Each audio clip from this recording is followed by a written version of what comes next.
जोहार साथी। आज दिन में एक पोस्ट किए हैं हम फेसबुक पर, उस पर विमर्श, थोड़ी बहुत चर्चा, साथियों की टिप्पणी आई है, लेकिन हमको लगा कि इस पर बातचीत और करना चाहिए आप लोगों से, तो इसीलिए आपके रूबरू आ गए हैं।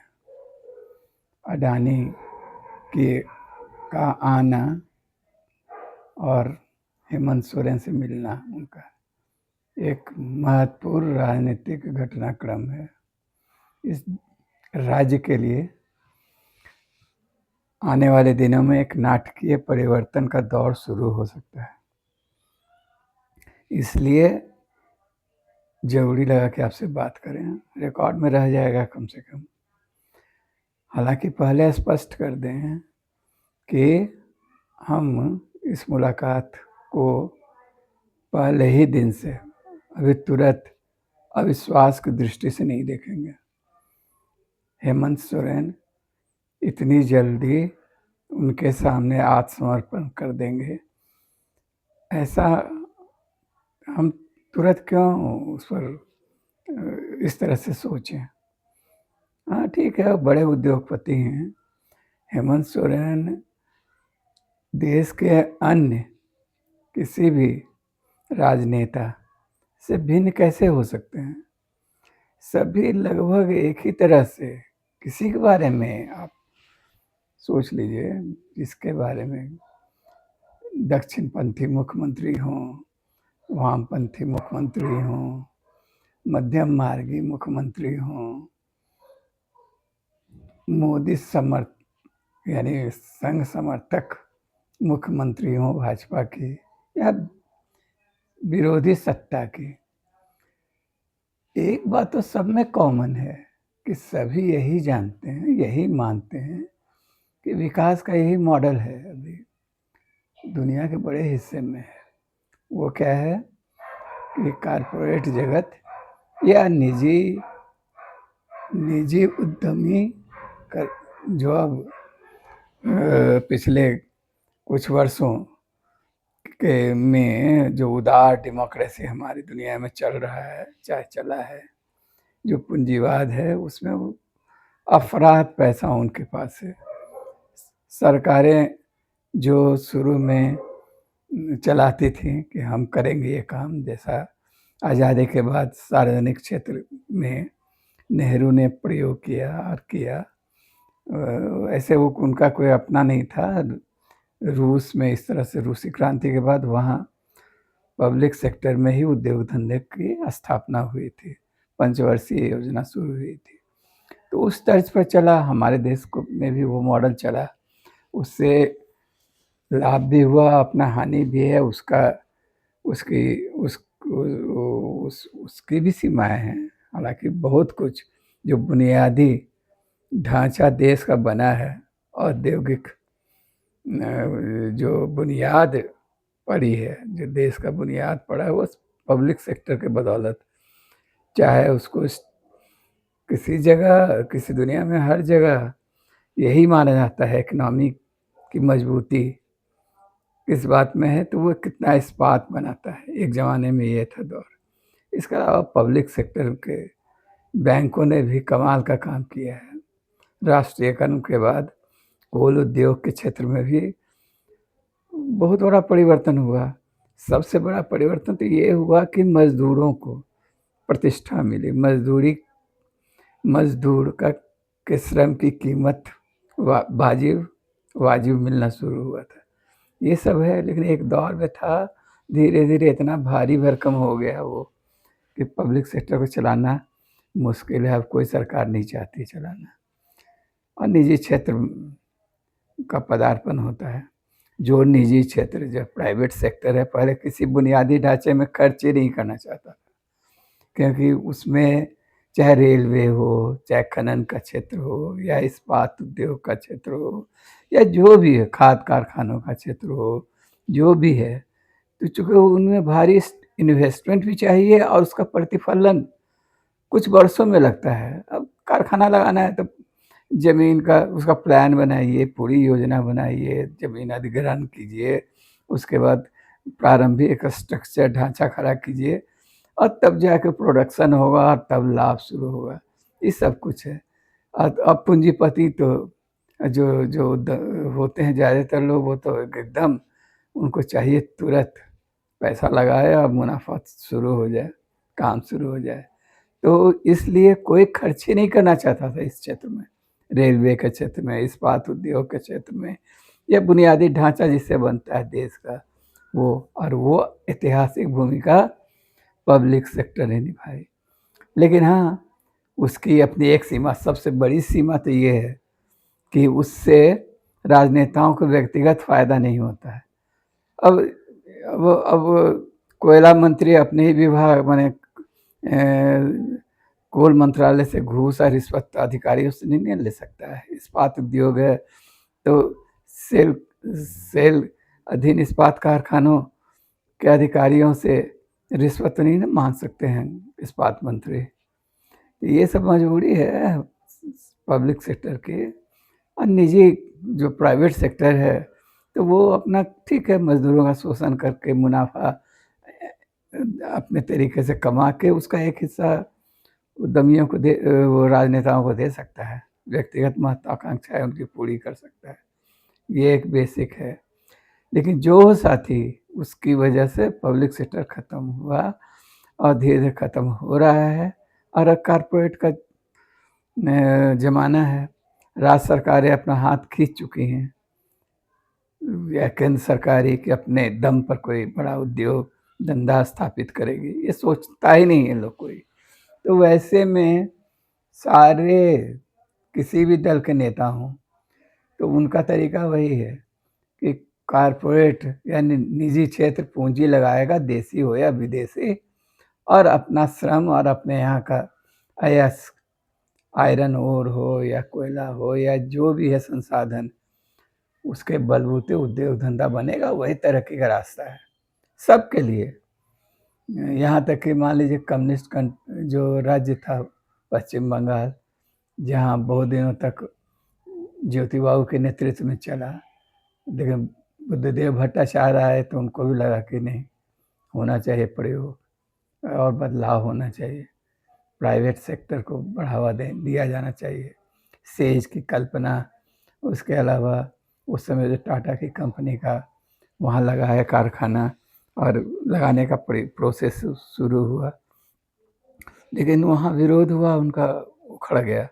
लेकिन जो भी आए, चाहे समाजवादी हो, वामपंथी हो, कांग्रेसी हो, जो भी हैं, सब लोग तो विकास का रोड मैप वही है कि कारपोरेट पैसा लगाएगी और अपने संसाधन के बल पर जो अपना लौह अयस्क है, आयरन ओर है, जो भी प्राकृतिक संसाधन उसका दोहन करेगी और उसी से रोजगार थोड़ा बहुत पैदा होगा, वही तरक्की का रास्ता है।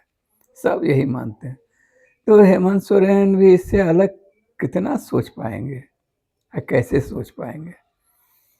तो इसलिए अंत में ले दे के, जैसे अभी पश्चिम बंगाल में हुआ था ना उद्योगपतियों का बैठक, तो उसमें भी गए थे और वो भी इस बात को जोड़ देते हैं कि पूंजी निवेश कराना है, निवेश अपने राज्य में कराना है, निवेश कराना है। तो बस मामला इतना ही कि निवेश किस शर्त पर हो। अडानी भी आए हैं तो ठीक है, जो पुरानी जो गलतियां हैं उसका समाधान तो कैसे निकलेगा वो अपना सोचें क्या होगा। जो पावर प्रोजेक्ट लगाए हैं वहाँ गोड्डा में जो लगा है, तो उसको जिस तरह से छोटा नागपुर टेनेंसी एक्ट को का उल्लंघन करके ज़मीन दिया गया, और जो वहाँ जिस तरह से जबड़िया ज़मीन जो दिया गया उसका मुआवजा नाम मात्र का हुआ है। अब कल्पना कीजिए ना, शहर में आज 1 डिसमिल ज़मीन खरीदने जाइए ना आप कहीं, पता चल जाएगा कीमत है क्या है, अरे एकड़ ज़मीन का कीमत क्या होगा। उस समय भी जो गोड्डा में ज़मीन था जिसके मार्केट वैल्यू 43-44 करोड़ रुपया, लाख रुपया एकड़ था, और उसको ही लोग लिए हैं 3-4 लाख रुपये एकड़। उन्होंने लूट मचा के रखे। बिजली देनी थी, उत्पादन करेंगे, ये कैसा भाई दस्तूर हुआ कि बिजली बनेगा और लेकिन राज्य को नहीं मिलेगा।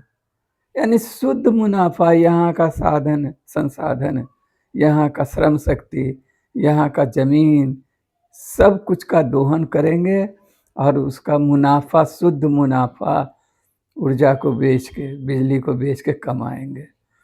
और सारे नेताओं को ये पता चलता है, जो जयराम हैं वो और जो तरह तरह के लोग हैं, सारे लोग तो इस किस्से को जानते हैं और बोलते हैं और सारा कुछ होता है।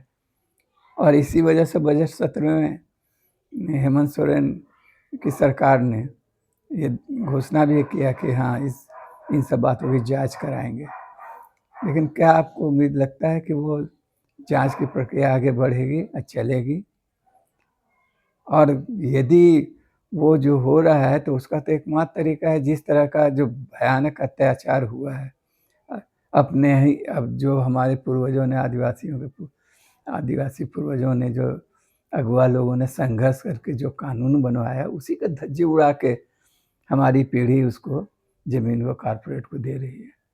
तो इससे बड़ा मजाक का त्रासदी क्या होगा?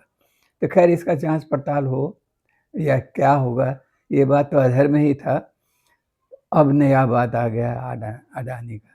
तो अडानी से बातचीत हुआ 2 घंटा, तो उसके बारे में डिटेल्स बताना चाहिए, पब्लिक को विश्वास में लेना चाहिए कि हाँ भाई, क्या बातचीत हुआ। क्योंकि वो ऐसा मसला नहीं है उसमें। अब यहाँ के सोशल एक्टिविस्टों को, यहाँ के आंदोलनकारियों को, जो झारखंड अलग राज्य की लड़ाई लड़े हैं, उन लोगों को, सारे लोगों को रुचि है इस बात में और समझ भी रखते हैं वो। इसलिए उनको पता होना चाहिए कि क्या बात हुआ अडवाणी से। आगे बात इतना ही आया कि निवेश करेंगे विकास के लिए। निवेश करें तो किन शर्तों पे करेंगे? तो पहली बात तो ये कि हेमंत अपवाद नहीं है। हेमंत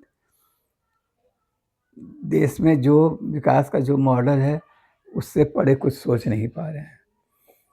नहीं तो सत्ता में आने के बाद से वो जो काम कर रहे हैं, वो कैसा काम है? तो मैया सम्मान योजना, तो पेंशन को, पुराना पेंशन को लागू कर दे रहे हैं, महंगाई भत्ता दे रहे हैं, स्कूल एक्सेलेंस वाला सॉटो खोल रहे हैं।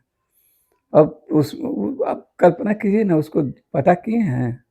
अभी हाल में परीक्षा हुई, 37-35 हज़ार छात्रों ने उसमें परीक्षा दी, उसमें एंट्रेंस के लिए अपीयर हुए और शायद 8,000 छात्रों का चयन हुआ है। उस 8,000 में आदिवासी कितना है, ज़रा पता कर लीजिए, पता चला, भेद खुल जाएगा। तो लाखों स्टूडेंट जो हैं, जो सरकारी स्कूल के मोहताज हैं एक तरह से, उन सरकारी स्कूलों को चौपट कर दीजिए और इस तरह का नाटकबाजी वाला काम कीजिए कि हम एक्सलेंस स्कूल का खोल रहे हैं। और इसको देख रहे हैं अभी जो ये बात हो रहा है विश्वविद्यालय का नाम बदल के। ठीक है भाई, सुनने में अच्छा लगता है, हम लोगों को भी गर्व होगा, हम भी चाहते थे, हम सब लोग चाहते थे कि ये जो श्यामा प्रसाद मुखर्जी रांची यूनिवर्सिटी का नाम बदल दिया गया, इसका कोई आधार नहीं है। तो लेकिन उसमें फिर एक किसी शहर का नाम दे दिए। लेकिन इससे वहाँ का शिक्षा जगत में क्या बदलाव होने वाला है? माने इसका ढिंढोरा पीटने चाहिए कि हम ये राज्य को तोहफा दिया गया और लोग समझ रहे हैं कि बहुत बड़ा तोहफा है। तो वैसा तोहफा ये एकदम भाजपा का मोदी का नक्शे कदम पर चलना है। मोदी वहाँ किसको किसको नाम बदले ना, प्रयागराज कर दिए और कौन कौन शहरों का नाम बदल रहे हैं और राज्य पथ का नाम बदल रहे हैं, दिल्ली का कई। तो बस आप भी वही सब करते रहिए। तो आप भिन्न कहाँ हैं, ये सब है चिंतनीय प्रश्न।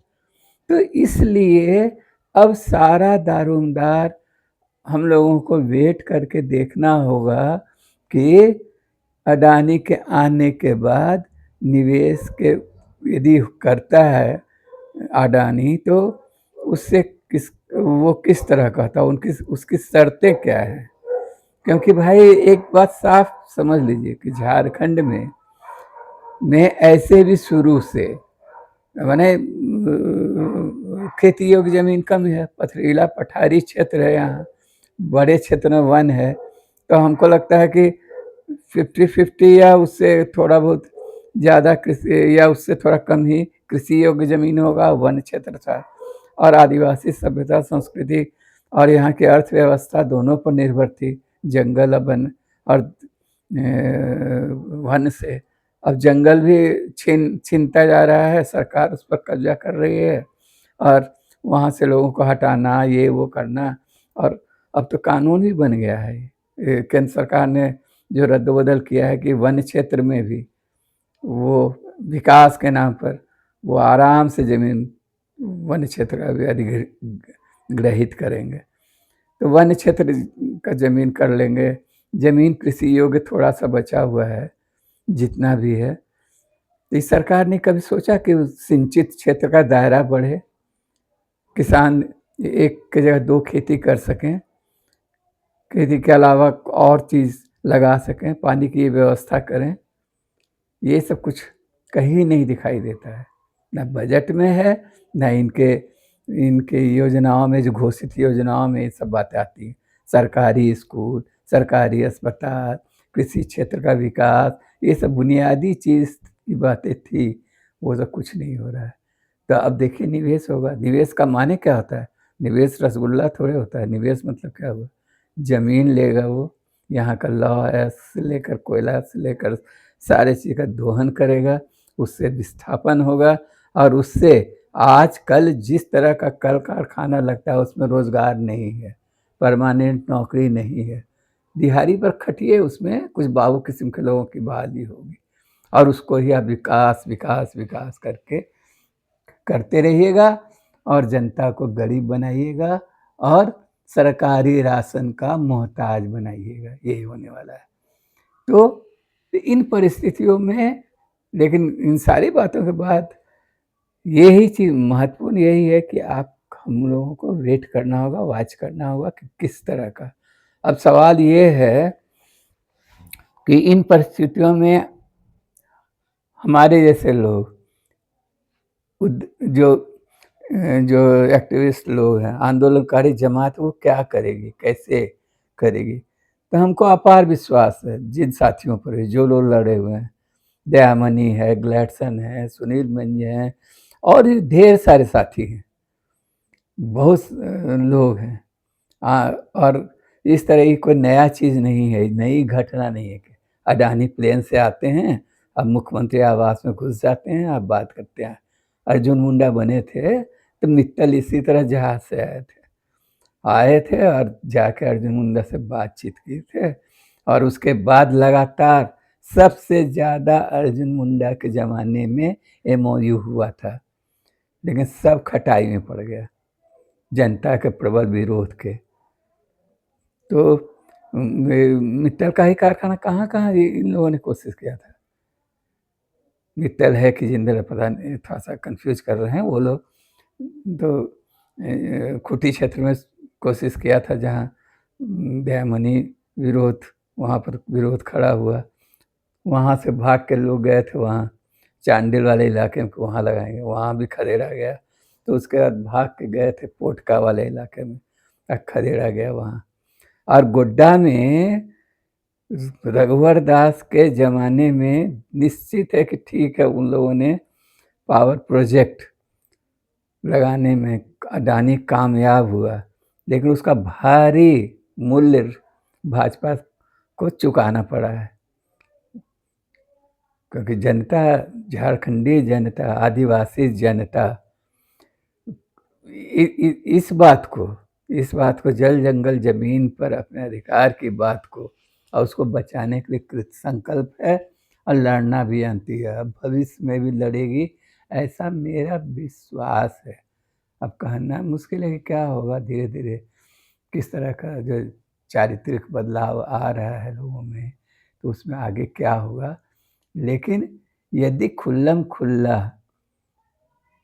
अडानी के साथ पुराना जो समझौता हुआ है उसका मूल्यांकन नहीं होता है और उसका समाधान नहीं निकाला जाता है, हजारीबाग में खामखा का ज़मीन, वहाँ आंदोलन चल रहा है, वहाँ के लोग कर रहे हैं वहाँ लगातार, ऐसी सरकार मोहन साधे हुए कि क्या, लोग तो कह रहे हैं कि ज़मीन हो ही गया है, खेला जाएगा कि केंद्र सरकार खदानों का आवंटन करती है, आज राज्य सरकार मजबूर है या देगी, ज़मीन उपलब्ध कराएगी या उपलब्ध करा दी है पता नहीं, अभी वो सब कसम में है, आने वाले चंद महीनों में पता चलेगा।